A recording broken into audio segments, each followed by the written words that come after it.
Hello everybody, and the No Time to Explain quest chain is officially unlocked for us to get the No Time to Explain exotic pulse rifle. So in this video, I'm going to be letting you know exactly what you have to do in order to complete the quest and get this pulse rifle for yourself. So last time the Paradox was the daily story mission, we found a bunch of secrets in there. What we had to do was collect 3 ghosts in that mission, and at the end we got, I believe it was Praedyth's ghost? Correct me if I'm wrong, but I'm pretty sure it was Praedyth's ghost. I don't know, maybe. But once we got that ghost, we took it to the future war cult leader. It gave us some rep, and that was it.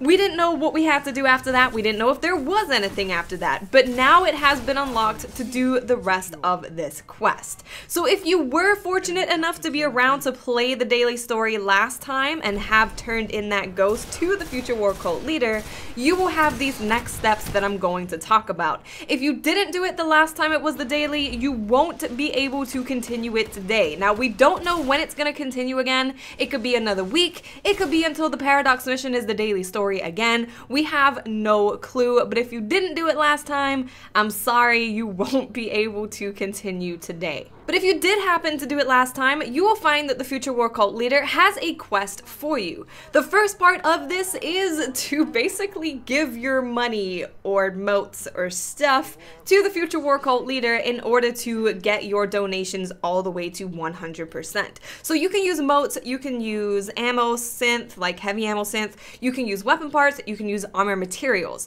Now, motes of light are going to give you 10%. You can see me here, I'm doing a various different types of materials just so you can get a wide view of what exactly they're going to give you.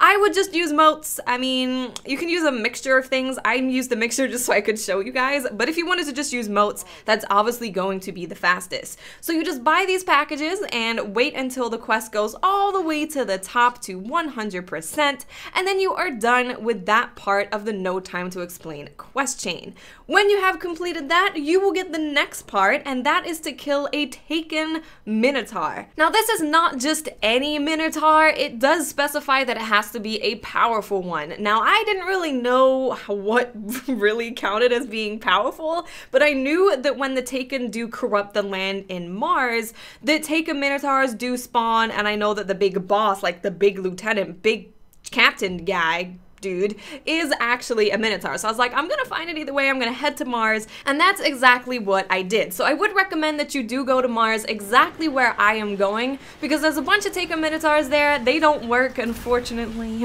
but if you just wait for the Taken to corrupt the land, the captains that all spawn in, are they captains or lieutenants?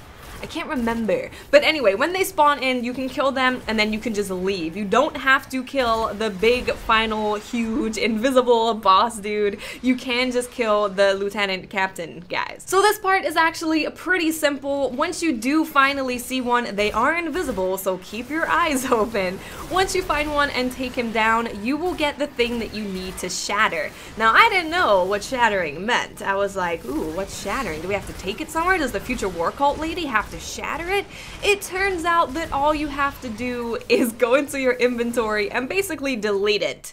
You just delete it. So it's nothing special. Just go into your inventory, hit shatter, which is basically discarding, and then you can go to the tower and get the next part of this quest. Now, this next part is actually super cool because you have to go and do Vault of Glass. Yes, you have to do the actual raid. Like, you just have to go play Vault of Glass. Now, you can do this on normal mode or hard mode. It does not matter. If you want an easy time, obviously just do it on normal mode. If you want to get more loot or possibly get a mythic class that I still do not have, then you can go ahead and do it on hard. I've done it on both today, so I can confirm that both do work, normal and hard mode. Because you just have to get the Eye of Atheon, which is just dropped by killing him, and then you have to shatter it once again, head to the tower, and continue on your adventure in search of No Time to Explain. The next part of this mission is actually a solo mission, so you can say goodbye to your friends that helped you in the Vault of Glass. By the way, a big thank you to everyone who did turn up to help me, because I know it was really early. For US people, you're probably sleeping or working, so thank you so much everyone who came to help me. But you don't need your friends anymore. You're going on a solo mission, and it's actually pretty interesting. It's very, very easy if you you are a Night Stalker hunter. I can imagine that it is a lot more difficult for people that are not Night Stalker hunters, and you guys are about to see why. So when you spawn in, you will see that you have been cleansed, and you can see in the left that there's the shadow of Oryx. So basically what is going to happen is you have to find a chest on Twilight Gap, and the chest is not in the same place every time you do this mission. If you do not find the chest in time, your screen is completely black. But that's the quest, essentially. That's all you have to do. You have to go into the solo story mission and look for this chest, which will cleanse you of the shadow of Oryx. Now, like I said, Night Stalker is super easy because we can see exactly where the chest is. For other people, you might struggle a little bit. You are now on to the final part of this quest chain to get No Time to Explain. But this part is going to be the most difficult part. And this quest chain is awesome. Can I just say this was awesome? Like, having to go to Vault of Glass was a huge surprise. I had no clue that that was gonna happen. And just the missions that you have to do, I just think it's all really, really cool. But this last part is definitely the hardest, which of course makes sense because it is the final step. I would highly, highly recommend that you bring a friend with you to this mission because it's very, very hard to solo. I don't know if it's possible to solo. I will explain why in a little bit, but it's just a very, very difficult mission. You're basically going to the Black Garden and you have to kill a huge, huge Minotaur. So you're gonna spawn in, you're gonna run down the steps to the Black Garden, and I wish there was more stuff in the Black Garden because it is beautiful. It's just a really beautiful place. And from what I can tell, I think we're in the past. I don't think we're in the present, I don't think we're in the future, I think we're in the past because all the Vex look super clean, they don't look broken, they look super clean and super new. So I think we are in the past. Just a little fun fact. Tidbit of information. So when you do finally get to the bottom of the Black Garden, you're gonna see this thing pop up that says Anger the Groundskeeper. Basically what this means is that you are gonna have to kill ads. You will see this little like triangle thingy. It's not a triangle, you know what I mean. But it says anger next to it and then it has a percentage. What you need to do is kill ads until you get that to 100%. Because when you do that, a big dude, a big huge Minotaur is gonna spawn and you're going to have to take him down. Now you do actually have to keep the anger above 100% to keep him spawned in the instance in order to kill him. Me and Ian did actually test that out. We let it dip below 100 and we couldn't find him anywhere. So you do have to keep on killing those ads to keep the percentage over 100 and also keep doing damage to him. Which is why I said, I don't know if you could solo it because you need to have someone killing ads to keep it above 100%, and you also need to do damage to him to actually complete the mission. So I would definitely say that it is good to have a buddy with you. Now, warning, things are gonna get crazy. There's gonna be so many Minotaurs with their stupid void shield, which is why I said Night Stalkers are good because they can just super them and they can just kill all of them and keep things a little bit in check. If you have a void sword, that's also really good, but things do get incredibly, incredibly crazy. At some point, I was surrounded by at least 10 of them, and I was like, there's no way I can kill 10 of them unless I have a shotgun or Telesto or something. There's just no freaking way. But if you do die, don't worry, you can respawn back in. It's a very, very short cooldown in order to spawn back in. Of course, if you're doing it solo and you die, I'm not sure if you can spawn. Maybe it just ends it and you have to restart it. But if you're doing it with 2 people, then you can respawn back in and it is no problem at all if you die.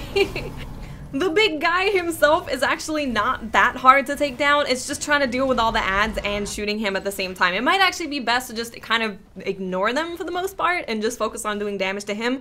But we finally did it. We managed to do it. I softened him up a lot and then Ian was able to take him down, thank goodness. And you are finally done with the quest. You can now head back to the tower and Mr. Future War Cult Lady, Mrs. Lady, Robot, person lady, she will give you no time to explain. Now the perks that we have on this exotic pulse rifle is that you have full auto, which I personally really like on pulse rifles. We have speed, reload, hand loaded, and fitted stock. And then for the last perk, we have rewind again, where precision shots are going to return ammo to your chamber thing. So it's basically like a black hammer for a primary, which sounds pretty awesome to me. That sounds like a really cool PvE perk, maybe a pretty handy PvP one too. So that is exactly how you get the gun. I've been super excited to get it. It's been the one exotic that I've been incredibly excited to own, so I am very happy to have it in my hands.